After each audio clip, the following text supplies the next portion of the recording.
सहना भवतु सहनौ भुनक्तु सह वीर्यं करवावहै तेजस्विनावधीतमस्तु मा विद्विषावहै। ओम शांति शांति शांति। गुरुर्ब्रह्मा गुरुर्विष्णुः गुरुर्देवो महेश्वरः गुरुरेव परं ब्रह्म तस्मै श्री गुरवे नमः। समस्त जन कल्याणे निरतं करुणामयं नमामि चिन्मयं देवं सद्गुरुं ब्रह्मविद्वरं सद्गुरुं ब्रह्मविद्वरम्।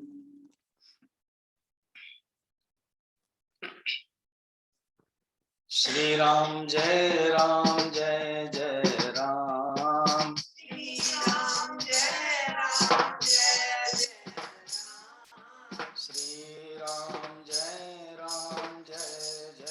राम।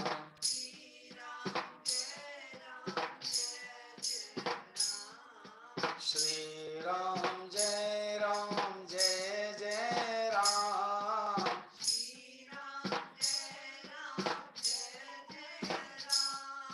श्री राम जय जय राम।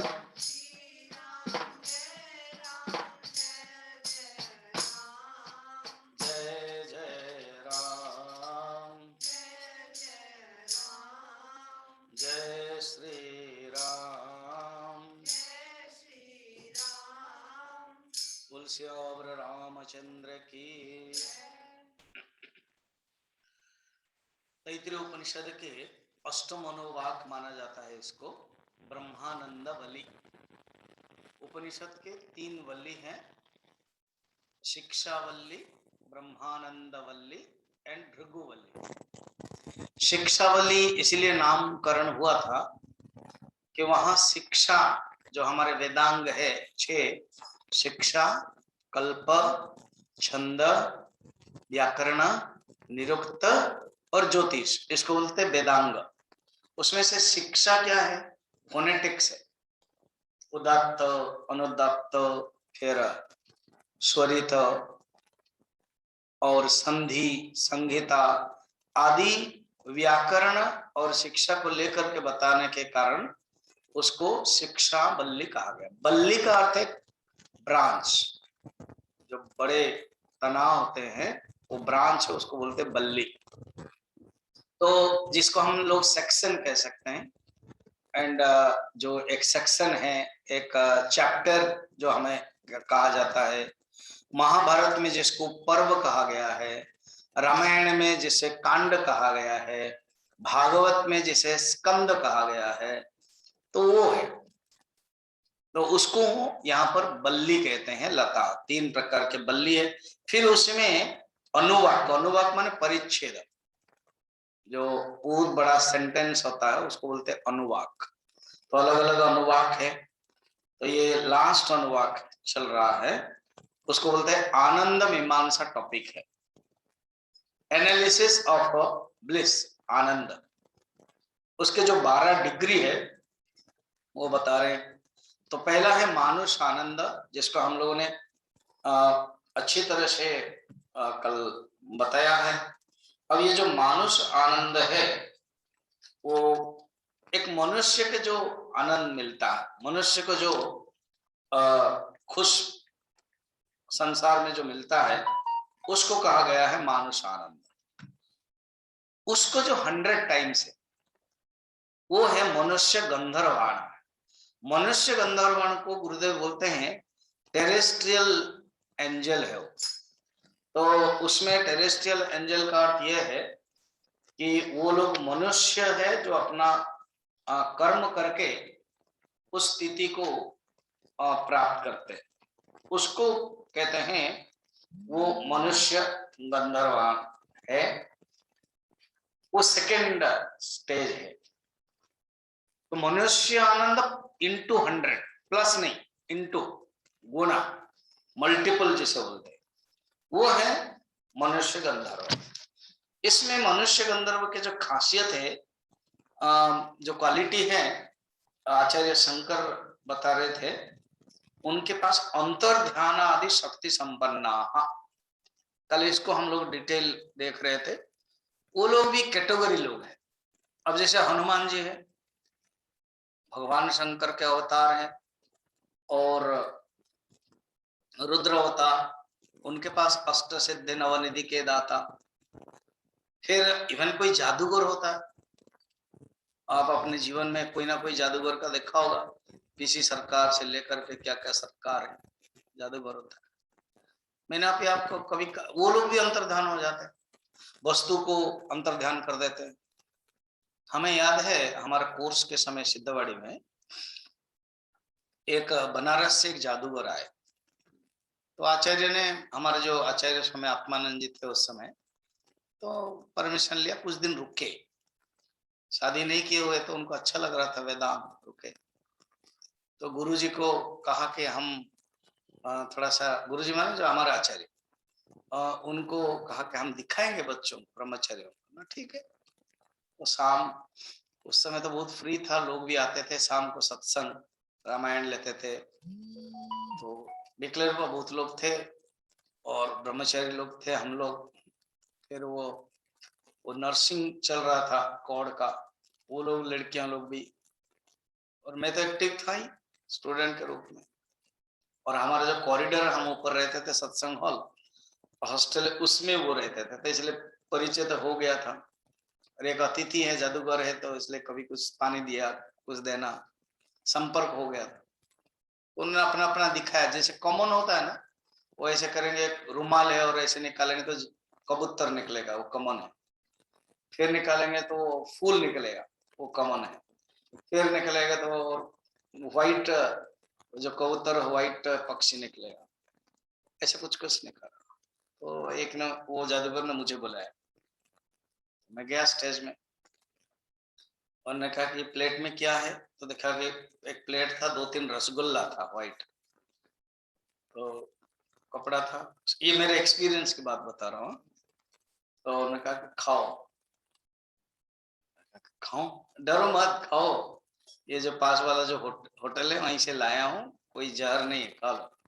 हमने खाया, क्या लग रहा है, मीठा लग रहा है ना? हाँ। लग रहा है ना? हाँ। एक तो खिला दिया, आराम से खा लिया। सेकंड खा के रुको, कुछ गड़बड़ हो, तो सेकंड में थोड़ा सा ही गया था, उन्होंने रुको कहा, मुंह आम करो। जब निकाला तो ब्लेड की कतारें निकली, और सब ब्रह्मचारी, 2 प्रकार के ब्रह्मचारी से, जो मुझे पसंद करते थे वो दुखी हो रहे थे, और जो मुझे पसंद नहीं कर रहे थे मजा आ रहा है बोलते थे। बहुत ज्यादा एक्टिव दिखाता है, देखो मजा आ रहा है। तो ये दोनों की रस है, वो मैं अनुभव कर रहा हूँ।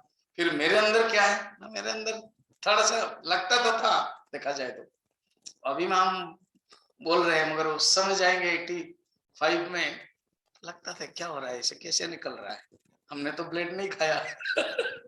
तो ब्लेड निकला पूरा यहाँ तक, 1 मीटर तक निकला, हो गया। उसके बाद पता नहीं उन्होंने क्या किया, यहीं से बंद हो गए। फिर बोला जो रसगुल्ला है वो अंदर खाओ, डर तो लगेगा ही, और रसगुल्ला जा रहा है कि ब्लेड जा रहा है, तो जो भी अंदर चला गया। फिर मगर मुझे थोड़ा सा कुछ कुछ लग रहा था, आधा घंटा तक। उन्हें दिखाया, सब आश्चर्य, हमारे आचार्य भी आश्चर्य, ये क्या है? माया। ये क्या है? वो क्योंकि प्रवचन सुन ही रहे थे, वो माया माया माया, उन्होंने सोचा कि इसी ढंग का दिखाऊं इन लोगों को। बाद में मैं बार बार उनके पीछे पड़ के पूछा, ये ब्लेड आया कहां से? बोले माया है, कुछ था नहीं, हमने अपना अटैच में रखा था। रसगुल्ला तो सही सही है, आप ही खुद ही खाए हो। तो अर्थ क्या है? वस्तु का अंतर्ध्यान, वस्तु का प्रकट, वस्तु का अप्रकट, ये तो साधारण जादूगर भी कर लेते हैं। फिर भूत प्रेत, उनके पास भी, भूत के पास शरीर नहीं होता है, कल डिटेल डिस्कशन कर रहे थे हम। शरीर नहीं होता फिर भी वो है, उनका अस्तित्व है। वो तो लोग भूत मानते नहीं है मगर है। अंतर्ध्यान आदि शक्ति संपन्ना, उनमें प्रतिघात स्वल्प होता है। प्रतिघात का अर्थ क्या है कि हानि करने की भावना, प्रतिघात। जैसे कोई युद्ध करता है प्रतिघात करते हैं ना, बोलते हैं डिफेंस करना, आक्रमण करना, वो अर्थ है। घात प्रतिघात, तो घात प्रतिघात हानि करने की भावना, मंद करने की भावना, नुकसान करने की। कुछ भूत होते हैं, प्रेत होते हैं, नुकसान करते हैं। ये भी कल हमने बताया था ना कि ज्यादातर भूत को ना अंधेरा पसंद है, इसलिए शहर में जहां उजाला होता है वहां वो आते नहीं, गांव में जहां लाइट नहीं है वहां आते। और अभी जो दिवाली में पूजा होती है, पितृपुरुष को श्राद्ध करते हैं, यही है। दिवाली अमावस्या में होती है, तो हमारे हिंदू धर्म में मान्यता है इसे अमावस्या के दिन पितृपुरुष को बुलाया जाता है और उनको एक प्रकाश दिखाया जाता है। पुराने जमाने में जो पूजा होती थी ना, तो वो प्रकाश तभी पटाखा आदि प्रकाश के रूप में सब आया। तो अंतर्ध्यान होने की शक्ति है। कुछ मदद भी करते हैं, मैंने कल बताया था ना कुछ मदद करने की बातें। तुलसीदास जी महाराज की आदत थी, जब शौचालय जाते थे जहां पर वो रहते थे अयोध्या में, उनको तो 2 साल 6 महीना लगा रामचरितमानस को लिखने में। तो जहां रहते थे, आजकल के जैसा जमाने में तो लैट्रिन बाथरूम अटैच हो सब था नहीं, गांव में वो भी बाहर जाना है, तो वो जाते थे तो जो शौच करने के बाद जो पानी बचता था वो एक पेड़ के नीचे डाल देते थे। वो जो पेड़ में एक प्रेत रहता था, तो प्रेत लोग भी कुछ सूक्ष्म चीज से लेना है, पानी भी लेता था वो, और पेड़ हरा भरा रहता था तो उसको उसका निवास स्थान है, उसको अच्छा लगता था। गलती से एक दिन तुलसीदास जी के जो पानी है वो कम था, शौचादि करने के बाद उनको जो डालना था वो डाला ही नहीं, वो निकल रहा था, वो प्रकट हो गया और बोला कि आपने आज डाला नहीं, है कौन तुम? मैं प्रेत हूं और आप इतने साल से डाल रहे थे और वो मुझे जा रहा था, आज नहीं डाला तो मुझे लगा कुछ गड़बड़ है क्या। हमें तो पता नहीं था, तुम ऐसे व्यवस्था सब मैंने मैं कर रहा हूं, तुम्हें लग रहा है, हमें पता नहीं था। उसने कहा कि मैं आपके ऊपर खुश हूं, आप वर मांगिए। कहा कि नहीं, तुम क्या वर दोगे, ना वर मांगिए ना भगवान राम का दर्शन करा सकते हो। तुलसीदास जी ने कहा, उन्होंने कहा कि भगवान राम का दर्शन अगर मैं करा सकता तो मैं नहीं करता, मैं क्यों प्रेत के रूप में रहता है, वो नहीं कर सकता, और कुछ करो। उन्होंने कहा नहीं, मुझे नहीं चाहिए, मुझे केवल राम जी का ही दर्शन चाहिए। देखिए, आप चित्रकूट के इस घाट पर जाइए, वहां पर आप हनुमान जी मिलेंगे। हनुमान जी आपको मदद करेंगे राम दर्शन करने। देखो, तुलसीदास जी के जीवन में राम जी का दर्शन करने के लिए, हनुमान जी का मिलन के लिए प्रेत ने काम दिया नहीं। तो ऐसे अच्छे प्रेत भी होते। स्वामी अखंडानंद जी के कथा में, क्योंकि शायद मैं भागवत के समय उस समय कह पाया या नहीं, महात्मा में कथा है। अभी मैं भागवत चल रहा है, वो जो सवेरे वाले में बता रहा हूं, उसमें है एक दिन वृंदावन से तीर्थ करने के लिए बद्रीनाथ गए थे स्वामी अखंडानंद जी। तो एक बिहार के बड़े मारवाड़ी सेठ है, वो पत्नी के साथ अपने पुत्र के निधन होने पर बद्रीनाथ धाम में श्राद्ध करने के लिए आए थे। स्वामी अखंडानंद जी को जानते थे और उन्होंने प्रणाम किया, कहा कि मेरी पत्नी रोज स्वप्न देखती है अपने बेटे के लिए, प्रेत के रूप में आता है, और वो बार बार कहता है कि मेरे लिए भागवत करो। तो और आप जैसे संत मैंने जीवन में देखा नहीं, आपसे मैं भागवत सुनना चाहता हूं, भागवत कराना चाहता हूं, आप भागवत करिए। तो उन्होंने कहा नहीं, अभी मैं हरिदास एक संत है, उन्होंने मुझे संकल्प लिया 1 साल तक भागवत कराने के लिए, मुझे अभी जाते ही भागवत कराना है, इसलिए अभी अभी संकल्प हुआ है भागवत के लिए, मैं अभी तुरंत तुम्हारे 7 दिन के लिए तो कर नहीं सकता हूं। मना कर दिया। जब मना कर दिया तो एक दिन वो टपक पड़े वृंदावन में, पत्नी भी साथ में है, ये सही बात है, लिखा हुआ है उनके अखंडानंद जी के भागवत में। उन्होंने कहा, पत्नी ने कहा, स्वामी जी मेरा बेटा प्रेत बनकर रोज मुझे आकर कहता है स्वामी जी को बोलो भागवत करे, मैं भागवत सुनूंगा, और कोई नुकसान नहीं करता है, बल्कि हमारे लिए मदद भी करता है, इसमें मत जाओ, इसमें जाओ, अभी जाओ, ऐसे बोलता है। तो उन्होंने कहा मैं तो नहीं कर सकता हूं। तो वो रात में सोए, फिर सवेरे आया, स्वप्न आया और कहा कि स्वामी जी अपनी तरफ से हाँ करें, और हरिदास के स्वामी जी वो अपने आप हाँ करेंगे, मैं व्यवस्था करता हूं।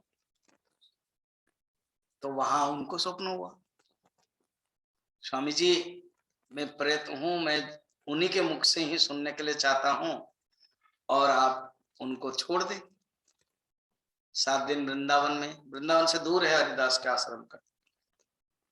हरिदास का रही, तुम्हारा जो बेटा है वो प्रेत के रूप में मुझे भी कहा। तो उन्होंने कहा कि तुमको सबके सामने आकर के बोलना पड़ेगा, और सब लोग राजी होना चाहिए। ठीक है। तो जितने हरिदास के साथ सुनते थे सब लोग राजी हो गए, सब लोगों को उसने मनवाया, और उसने एक आवाज दी कि मुझे भागवत सुनना है। तब अखंडानंद जी ने कहा, तब से मेरे तो प्रगाढ़ विश्वास होने लगा कि प्रेत भी होते हैं, और उनके अंदर भी एक जिज्ञासा, एक तमन्ना, एक इच्छा रहती है। फिर मैंने भागवत कराया। जो गोकर्ण धुंधकारी के प्रसंग में वर्णन है, एक एक दिन गांठ एक एक दूर होता था, फटता था, और उसके बाद मुक्त हुआ, इसका भी ऐसे हुआ। और लास्ट दिन जब हवन हुआ, तो वो एक दिन पहले हवन हुआ, तब कहा कि माँ जी बहुत अच्छा है आपने किया है। हाँ, वो 7 दिन में अखंडानंद जी लिखते थे मुझे क्या बोलना चाहिए, मुझे कैसे करना चाहिए, और पिताजी को भी अपना बोलता था कि ब्राह्मण को क्या देना चाहिए, भोजन क्या देना चाहिए, करना, सब बताता था। फिर लास्ट दिन कहा कि माँ जी अब मैं कल मुक्त हो जाऊंगा भागवत में, मैं वैकुंठ लोक जाऊंगा, और आपसे मुलाकात नहीं हो पाएगी। सोचो, तब से उसके बाद मिलन नहीं है। तो कहने का मतलब है वो लोग भी प्रेत होते, उनके भी शरीर रहता है, सूक्ष्म शरीर है, अलग अलग कैटेगरी है। अभी पितृलोक है, पितृपुरुष है, पितृलोक है, उनके भी कैटेगरी है, वो भी आगे देखेंगे। फिर द्वंद्व को रोकने की शक्ति है उनके पास, कैपेसिटी जो है ना। क्यों मनुष्य गंधर्व श्रेष्ठ है मनुष्य से? क्योंकि उनके पास हाई पावर्स है, साधन संपन्न शक्ति है, किसी दूसरे के प्रतिघात इन पर नहीं होते, वे दूसरे प्रति प्रतिकार करने वाले होते। ये सब लक्षण है। कोई अगर उनको मारना चाहता है, हिंसा करना चाहता है, तो नहीं कर सकता है। जो दुर्गति प्रेत होते हैं, जैसे धुंधकारी था, क्योंकि बहुत गलत कर्म किया था और नुकसान नहीं करता था वो, मगर कष्ट पाता था, उसको बोलते हैं दुर्गति। वो तकलीफ होते, मगर कुछ लोग मदद करते हैं। मनुष्य गंधर्व का चित्त हमेशा ही अच्छा रहता है, प्रसन्न रहता है। आचार्य शंकर लिखते हैं कि ततः प्रतिहन्यमानस्य प्रतिकारवतः मनुष्यः गंधर्वस्य स्यात् चित्त प्रसाद।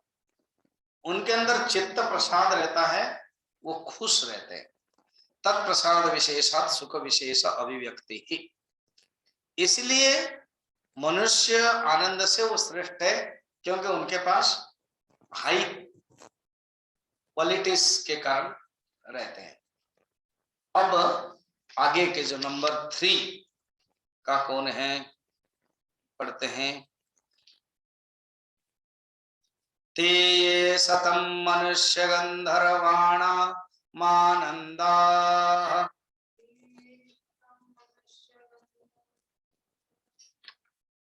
स एक देव गंधर्वाणामानंदः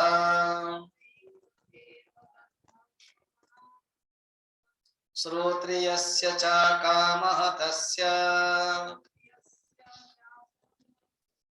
ते ये शतं देव गंधर्वाणामानंदः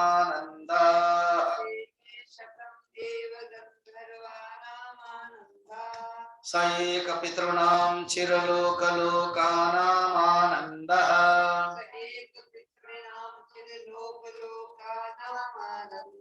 श्रोत्रियस्य च कामः तस्य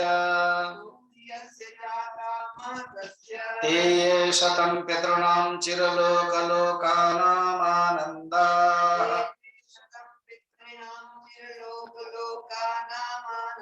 स एका जानजानां देवानामानन्दः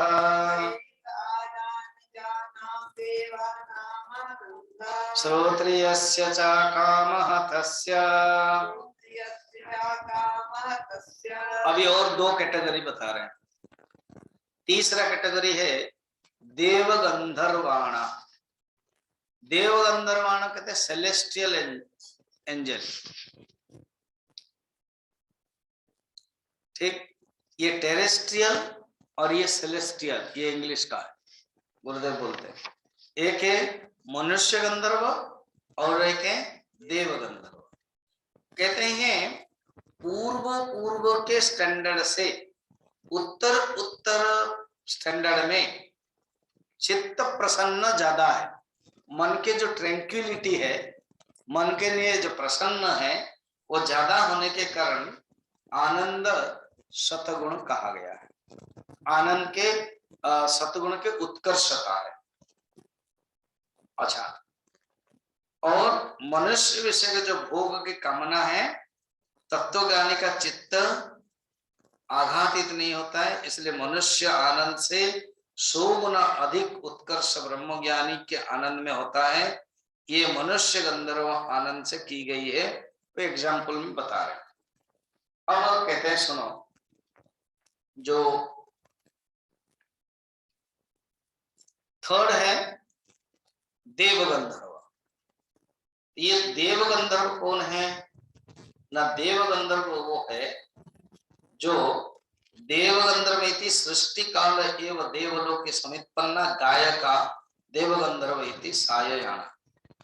सायणाचार्य देव गंधर्व के डेफिनेशन बताया कि वो देवताओं में अलग अलग कैटेगरी होता है। एक होता है सूर्य, चंद्र, इंद्र आदि, और एक होता है अप्सरा, और एक होते हैं देव गंधर्व। गंधर्व अर्थ है वो लोग भजन गाने वाले, डांस करने वाले, गंधर्व, देव गंधर्व, इसलिए सेलेस्टियल एंजल कहते हो। वो उनके पास भी बहुत पावर है, कुछ भी कर सकते हो। चित्रगुप्त आदि है और अन्य सब, चित्रगुप्त, चित्रसेन आदि है, उनके बारे में वर्णन है। देव गंधर्व थर्ड कैटेगरी हो गया, और वो मनुष्य गंधर्व से 100 गुना इजिकल टू देव गंधर्व। फिर देव गंधर्व के 100 है, वो है पितृलोक, पितृणाम चिरलोक लोकानाम आनंद, उसको बोलते हैं वर्ल्ड ऑफ डेड। अर्थात पितृपुरुष जो है, पितरों के लोग चिरकाल स्थायी हो जाता है, चिरलोक लोका पद से कहते हैं पितरों का जो विशेषण, यह हो गया चौथा। अभी पांचवा है आजान जान देवता। आजान जान देवता वो है जो देवता है वहीं पर जन्म हुए। आजान जान देवता, आजान जान देवता वो है जो जन्म उसी स्टैंडर्ड में हुआ है। आजान पद से देवलोक में जो उत्पन्न हुए हैं उनको आजानज देव कहते हैं। अर्थात देव स्थानों में स्मार्त कर्म विशेष के कारण उत्पन्न देव आजानज कहा जाता है। अर्थात इसी संसार में रह करके स्वर्ग लोक प्राप्त करने के लिए जब कोई 100 यज्ञ करता है, वो जो देवता प्राप्त करते हैं वो हो गया आजान जान देवता। वो देवता उससे बड़े हैं 100। तो अभी कितने कैटेगरी हो गया? एक हो गया मनुष्य आनंद, सेकंड हो गया मनुष्य गंधर्व, थर्ड हो गया देव गंधर्व, फोर्थ हो गया पितृलोक गंधर्व पितृ नाम, फिफ्थ हो गया आजान देव।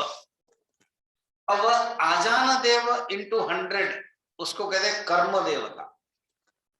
कर्म देवता उसको हम पढ़ते हैं श्रोत्रियस्य च कामः तस्य ते ये शतम् आजान जानां देवानाम् आनन्दाः स एक कर्म देवानां देवानाम् आनन्दः ये कर्मणा देवानपि यन्ते श्रोत्रियस्य च कामः तस्य ते ये शतं कर्म देवानां देवानाम् आनन्दाः स एक देवानाम् आनन्दः श्रोत्रियस्य च कामः तस्य ते ये शतं देवानाम् आनन्दाः स एक इन्द्रस्यानन्दः। अब इतना है। अब इसमें कौन कौन कैटेगरी देख लेना। अच्छा, सब में ये समझना है मनुष्य आनंद में जो आनंद मिलता है वो ज्ञानी को मिल जाता है, जिसके अंदर कोई कामना नहीं है, जिसने परमात्मा को जान लिया। सेकंड वाला मनुष्य के अंदर में जो आनंद मिलता है उनको भी वही मिल जाता है। फिर देवगंधर्व में जो आनंद मिलता है उनको भी केवल परमात्मा को जानकर ही सब कुछ मिल जाता है, बैठे बैठे सब मिलता है। उपनिषद गंगा में एक कहानी है ना, वो राजा बहुत दुखी हुए, किसी ने बोल दिया कि जो हैप्पी मैन है उसका अगर कुर्ता आप पहनोगे तो आप भी सुखी हो जाओगे। तो वो सब ढूंढ रहे हैं, बस एक ऐसे लड़का था बहुत खुश था। या तो महाभारत में वर्णन है रेकुआ बैलगाड़ी के नीचे हैं, तो किसी ने बोल दिया किसी राजा को, जानस्वती राजा आदि सब राजा, उनको बोल दिया कि जाओ तुम रेकुआ से ज्ञान प्राप्त करो।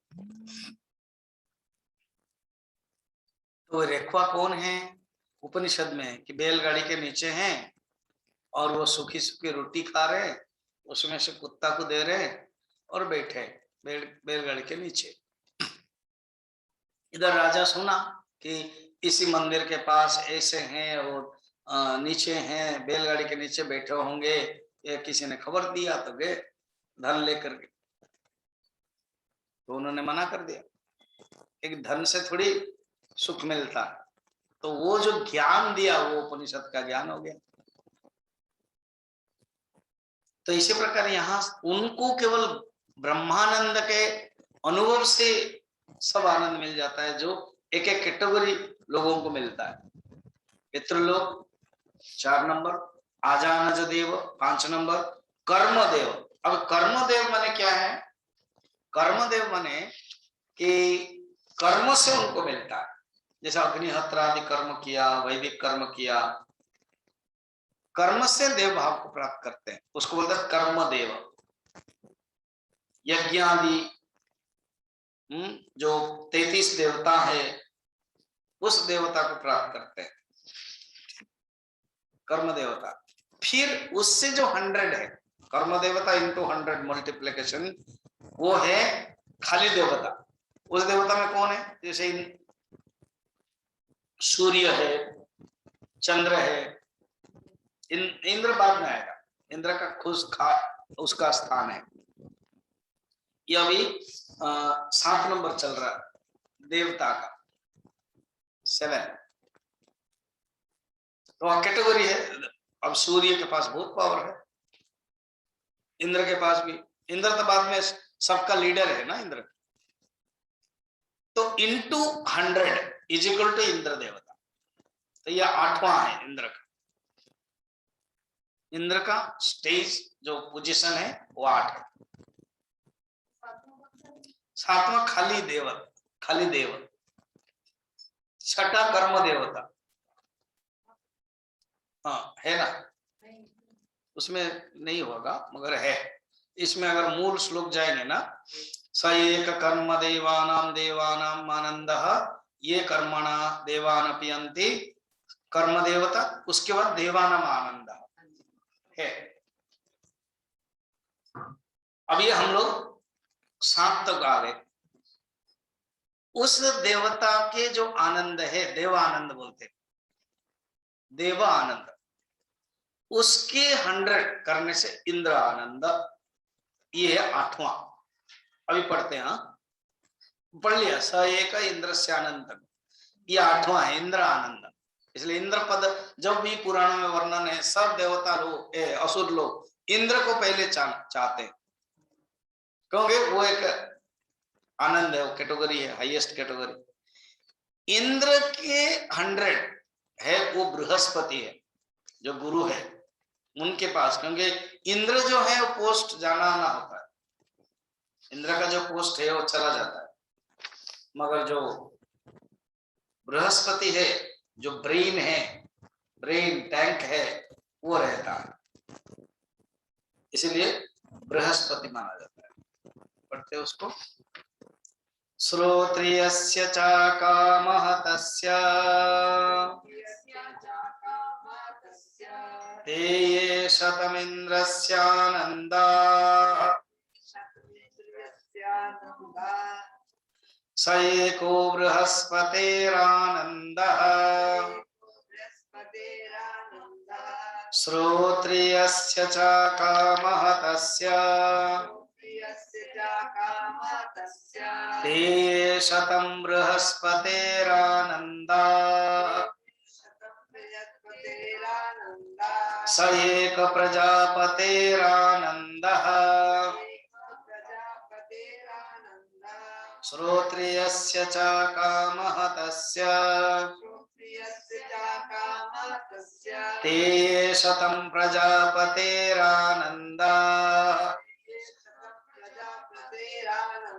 स एको ब्रह्मणानन्दः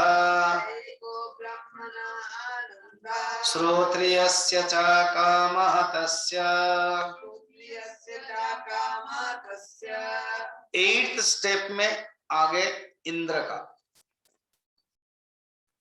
नंबर 1 है मनुष्यानंद, नंबर 2 है मनुष्य गंधर्व, नंबर 3 है देव गंधर्व, 4th है पितृ, 5th है आजान देव, 6th है कर्मदेव, 7th है देव, 8th है इंद्र। अब हम 9th में आ गए बृहस्पति। बृहस्पति क्योंकि ब्रेन जो है ना, जो नॉलेज है, जिसके पास जितना ज्ञान है उसके पास उतना आनंद है। तो देवताओं के जो गुरु है, जो पथ प्रदर्शक है, वो है। और पुराणों में कथा भी आती है कि इंद्र एक इंद्र के एक दिन अहंकार आ गया।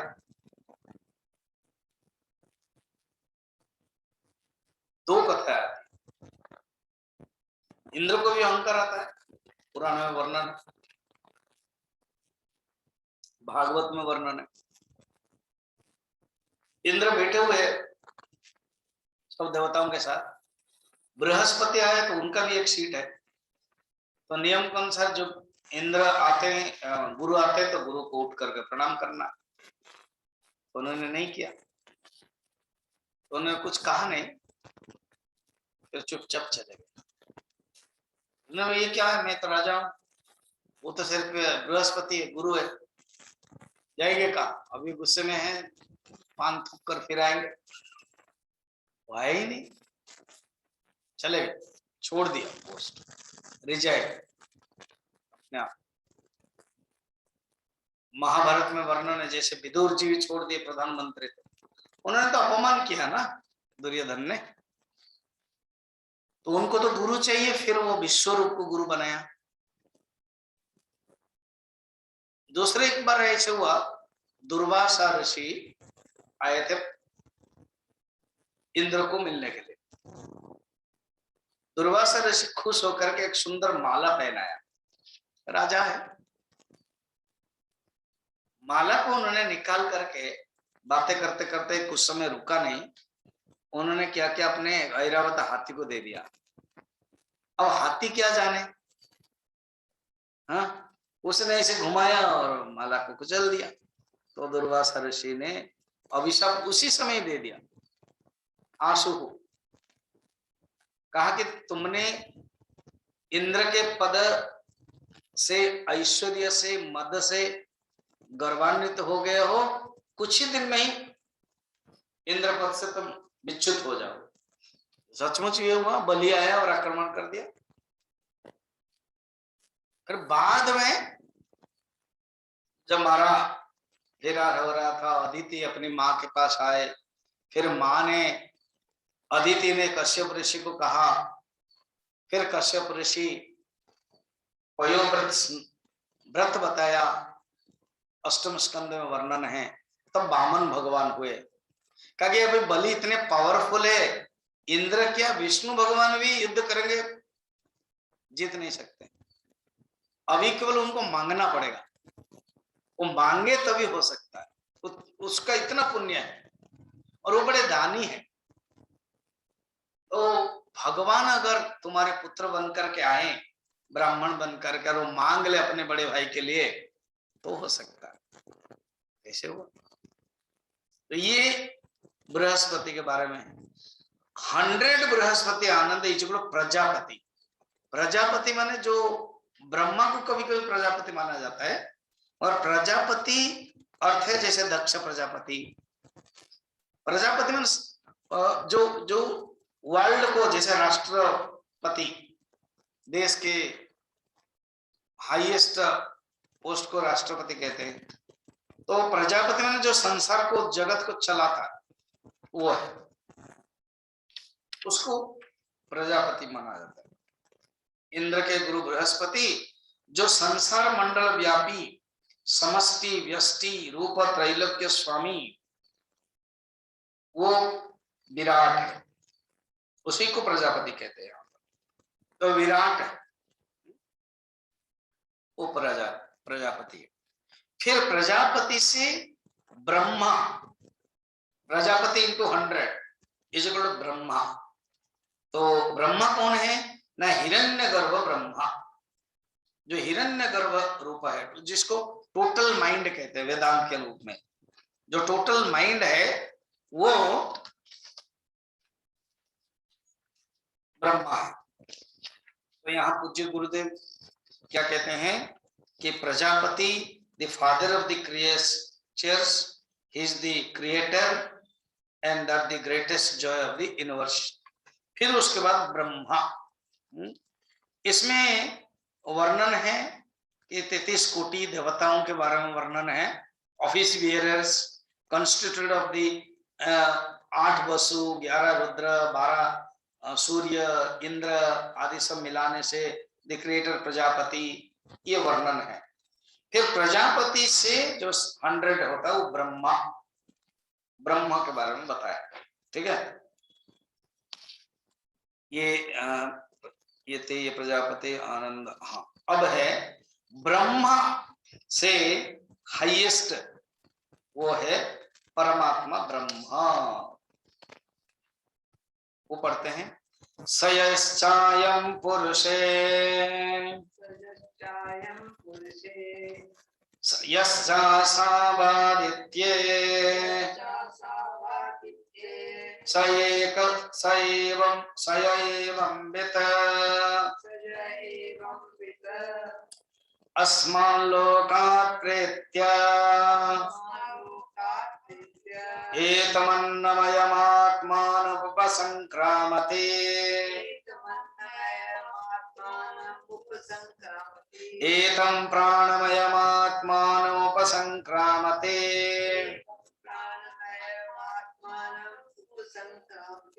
एतमनोमयमात्मानमुपसंक्रामते एतं विज्ञानमयमात्मानमुपसंक्रामते एतमानन्दमयमात्मानमुपसंक्रामते तदप्येष श्लोको भवति। ये जो डिग्री है बताने के बाद कहते हैं अल्टीमेटली जो है वो परमानंद है। परमानंद की जो स्थिति है उस आनंद में निष्पाप है, कामना शून्य है, श्रोत्रिय ब्रह्म ज्ञानी के वो लक्षण है। और वो ज्ञानी के पास अनायास वो आनंद मिलता है, इसलिए श्रोत्रिय है, वो पाप रहित है। फिर अकामोहत और उत्कृष्ट स्वरूप है। ज्ञान होने के कारण प्रकृष्टता, दृढ़ता है। जिस परमानंद की मात्रा पूर्ण रूप में मिलता है। और सयश्चायं पुरुष माने ये आनंद मीमांसा का फल बता रहे हैं। क्या जो भी बाकी जो 11 स्टेज है वो अपने तपस्या का फल है, साधना का फल है, और ये केवल ज्ञान का फल है। परमात्मा का ज्ञान प्राप्त किया है। और कहते हैं यहाँ यो गुहायां निहितम परमे व्योमन आकाशादि कार्यम सृष्ट्वा अन्नमयांतम तद एवानुप्रविष्ट स इति निर्देश्यते। कठोपनिषद में भी है। वो जो परमात्मा को अनुभव कैसे करता है, कहाँ अनुभव करता है, ना अपने हृदय में, परमाकाश के भीतर बुद्धि रूप गुहा में रह करके अन्नमय कोश से सृष्टि को अनुप्रवेश करता है। इसलिए अन्नमय जो 5 कोश है, अन्नमय, प्राणमय, मनोमय, विज्ञानमय, आनंदमय, उससे उपसंक्रामति अर्थात उसी अन्नमय कोश आत्मा रूप को प्राप्त करता है और उसमें परे भी होता है, उसमें प्राप्ति करता है, वो परे भी जाता है। उपसंक्रमण माने संक्रमण करता है। संक्रांति शब्द है, हम लोग संक्रांति करते हैं, अर्थात क्रमण करना, क्रॉस ओवर करता है। पहले उसी स्तर को प्राप्त करता है, फिर उसी से परे जाता है। तो अन्नमय कोश, प्राणमय कोश, मनोमय कोश, विज्ञानमय कोश, फिर आनंदमय कोश, ऐसे 5 कोश से वो परे जाकर के एक एक करके अनुभव करता है। जैसे भिन्न प्रदेश में स्थित घटाकाश महाकाश में एकत्व अनुभव होता है, ऐसे ही वो अपने आप को अन्नमय कोश से परे समझता है, मनोमय कोश की स्थिति में आता है, मनोमय कोश से विज्ञानमय की स्थिति में आता है, विज्ञान बीच में प्राणमय रहेगा, फिर आनंदमय कोश में आता है, फिर आनंद ब्रह्म में अनुभव कर लेता है। तो इसी बीच में आचार्य ने एक शंका रखा, क्वेश्चन, कहते हैं ये जो चैतन्य आत्मा है, ये अध्यात्म चैतन्य और आधिदेव चैतन्य से एक ही है कि अलग अलग है? कहते एक ही है ना। कैसे ना? श्रुति वेद उपनिषद में वर्णन है, सयश्चायम पुरुषे, स वो जो परमात्मा, ये आत्मा एक ही है। सयश्चायम पुरुषे जो अनुभव करता है, अदृश्य अनात्मे भीष्मास्वाद वापवते सही आनंद मीमांसा, ये तो पहले बताया गया है। इसलिए ये इस दृष्टि से आनंद की मीमांसा प्रारंभ करके उस स्थिति में पहुंचने के लिए स एक, वो परमात्मा एक है। यश्च असो आदित्य, जो आदित्य लोक में अनुभव करता है, आदित्य यहाँ पर परमात्मा, सूर्य ने परमात्मा स्थिति में जो अनुभव करता है, वो ही ब्रह्म तत्व को प्राप्त करता है, वो असली ब्रह्मानंद को प्राप्त करता है, ये बताया। फिर उसके बाद तदप्येष श्लोको भवति, ये बताने के बाद इति कृष्ण यजुर्वेदीय तैत्तिरीय उपनिषदि द्वितीय ब्रह्मानंद वल्ली अध्याये अष्टम अनुवाकः समाप्तः। तो इस प्रकार के समापन किया उन्होंने, पूरा सारांश में बता दिया कि किस ढंग से इसे ब्रह्मानंद वल्ली में साधक अन्नमय से लेकर के आनंदमय कोष तक पहुंचता है और परमात्मा को प्राप्त करता है। उपसंक्रामति का अर्थ आचार्य शंकर बता रहे हैं, यहाँ पर संक्रमण करता है, एक से दूसरे को जाता है, अर्थात अन्नमय से लेकर के, पहले कहते हैं बाह्य लोक है, उस बाह्य से शरीर तक आता है, फिर शरीर से प्राण तक आता है, प्राण से मनोमय तक आता है, मनो से विज्ञानमय तक आता है, विज्ञान से आनंदमय। जैसा भी उस दिन हम लोग ध्यान कर रहे थे, अर्थात ये जो बाह्य शरीर से, आप बाह्य विषय से हटाओ, अपने मन को शरीर में रखो, फिर शरीर को प्राण में रखो, सूक्ष्म हो गया, फिर प्राण से मन को रखो, मन के स्तर पर, फिर मन से बुद्धि स्तर पर, फिर बुद्धि से कारण शरीर अज्ञान अविद्या के स्तर पर, फिर अविद्या से उस आत्म तत्व के स्तर पर प्राप्त करता है। संक्रमण का अर्थ यहाँ पर जान लेना है, एक के बाद एक के ऊपर चढ़ता है। उसको कठोपनिषद में व अन्य अन्य उपनिषद में वर्णन है कि लय लय प्रक्रिया, हमेशा सूत्र ये है, दो सूत्र है, बाह्य अंत में लय होगा, बाह्य अंत में लय होगा, और थोड़ा व्यापक ज्यादा व्यापक में लय होगा।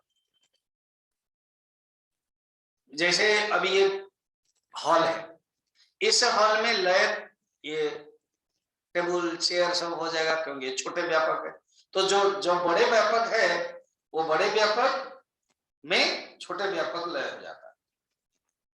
एंड व्यापक और सूक्ष्मता कनेक्शन है। गुरुदेव बोलते हैं, the subtlety depends upon its pervasiveness, अर्थात व्यापकता और सूक्ष्म ये कनेक्शन है। जो जितने व्यापक है, देखो हम लोग ज्योग्राफी में पढ़ते हैं, पृथ्वी एक अंश, पानी 3 अंश, तो जो पृथ्वी अंश है वो 1 अंश, और 3 गुना पानी है, तो पानी व्यापक है। फिर पानी से व्यापक कौन है? अग्नि। फिर अग्नि से व्यापक कौन है? वायु। और जितने व्यापक होगा उतना सूक्ष्म भी होगा। तो व्यापक और सूक्ष्म से अल्टीमेटली सूक्ष्म और व्यापक कौन है? लास्ट में आकाश है, और आकाश के बाद परमात्मा है। ऐसे परमात्मा जो सत्यम ज्ञानम अनंतम ब्रह्म बताया, उसको जानो। फिर आगे देखिए, यथो वाचो है ना, यथो वाचो निवर्तन्ते अप्राप्य मनसा सह आनंदं ब्रह्मणो विद्वान् न विभेति कुतश्च नेति। याद है ना कि जब पंचकोश विवेक हुआ था इसी ब्रह्मानंद वाली में, उसमें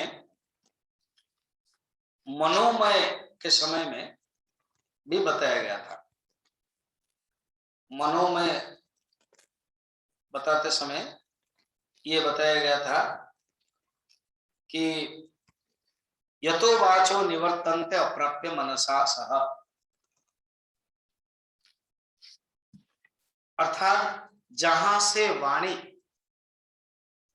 और मन पहुंच नहीं पाता है वापस आ जाता है। वहां वाणी और मन, वाणी कौन है? इंद्रिय लेवल, कर्मेंद्रिय। मन मानसिक व्यापार, वो परमात्मा में नहीं आ सकता है। आनंद ब्रह्मणो विद्वान, जो विद्वान ब्रह्म को जानने वाला होता है वो आनंद को जान लेता है, उसके अंदर में भयभीत नहीं होता है, उसके अंदर वो डरता भी नहीं है। वो भय कहाँ होता है? द्वितीयांत वही भवयम भवति, उदरमंतरम कुरुते तस्य भयम भवति, ये पहले भी बताया गया। थोड़ा सा अगर द्वितीय स्थिति रखते तो भय आएगा, थोड़ा सा अंतर करते परमात्मा से अलग तो भय आएगा। उनके अंदर कुछ भी भय नहीं है। और आगे कहते हैं, नेक्स्ट जो श्लोक है आज कंप्लीट करते हैं। एतहं भावन तपति किमहं साधुना करवम्, किमहं पापमकरवमिति स य एवं विद्वानेते आत्मानगं स्पृणते उभे वेश एते आत्मानगं स्पृणते य एवं वेद इत्युपनिषत् न विवेद को दर्शन एतहं भावन तपति, अर्थात ऐसे मैंने शुभ कर्म क्यों नहीं किया और पाप कर्म क्यों कर दिया, ऐसे उनके प्रकार चिंता हो जाता है। संतप्त और नहीं करती, जो साधारण व्यक्ति दुखी रहता है। एतहं भावन तपति किमहं साधना करवम्, किमहं पापम करमिति स एवं विद्वानेते आत्मानगं स्मृणते, अर्थात दुष्कर्म और सुकर्म ये मनुष्य के अंदर होता है साधारण, उससे वो परे हो गए, ये चिंतन नहीं होता उनके अंदर। एतहं भावन तपति किमहं असाधम ना करवम्, किमहं पापम करवमिति, अर्थात मैंने अच्छा कर्म क्यों नहीं किया, पाप कर्म मेरे से क्यों हो गया है, ये साधारण व्यक्ति के लेवल में सोचता है, वो ऊपर आ जाते हैं।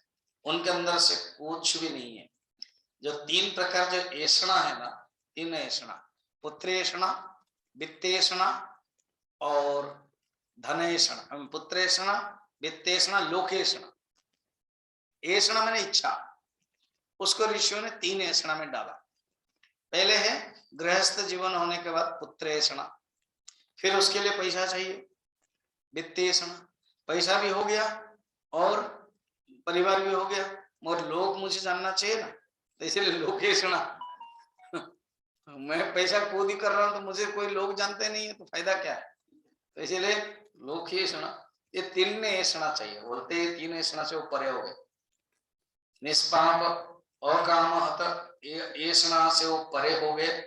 ऐसे स एवं विद्वानेते आत्मानगं स्मृणते, ऐसे व्यक्ति आत्मा स्वरूप में पड़े रहते हैं और ऐसे विद्वान जानने वाले आत्मा को प्रसन्न करता है।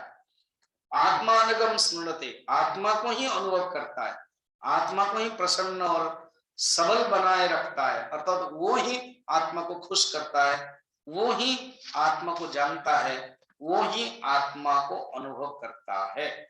उसके अंदर कोई भाव नहीं रहता है।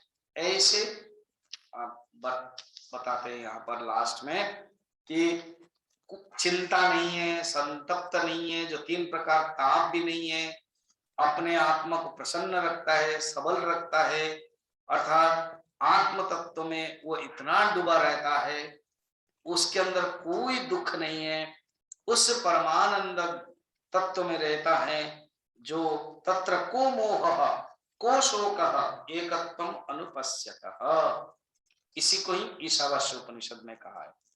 एक बार परमात्मा को जानने पर कोई भी शोक मोह नहीं है। यही बल्ली में ब्रह्म विद्या उपनिषद में कहते हैं, यह एवं वेद, वो जिसको जान लेता है, इति उपनिषद, इसी को ही उपनिषद कहते हैं। सब विद्याओं की अपेक्षा ये परम उपनिषद है, परम श्रेष्ठ है। इसी के साथ ब्रह्मावल्ली अध्याय समापन हुआ है।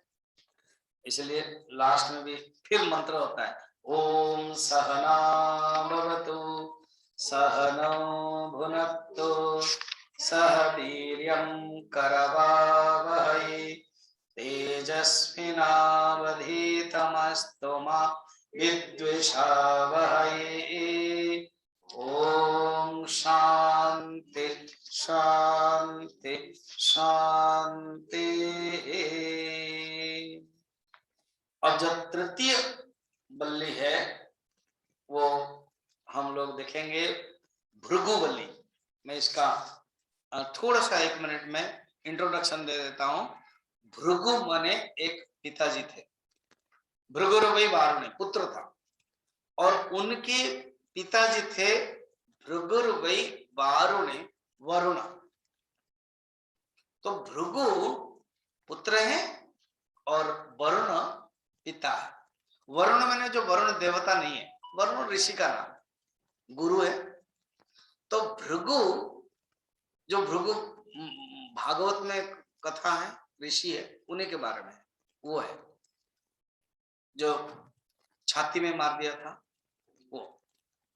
वो अपने साधना अवस्था में बाल्यकाल में जब शिष्य थे उपनिषद के, वो पिताजी के पास जाते हैं, प्रश्न पूछते हैं आत्म तत्व के बारे में। तो जो प्रसंग है वो बहुत सुंदर प्रसंग है, इसको हम लोग कल देखेंगे, ठीक है। ओम पूर्णमदः पूर्णमिदं पूर्ण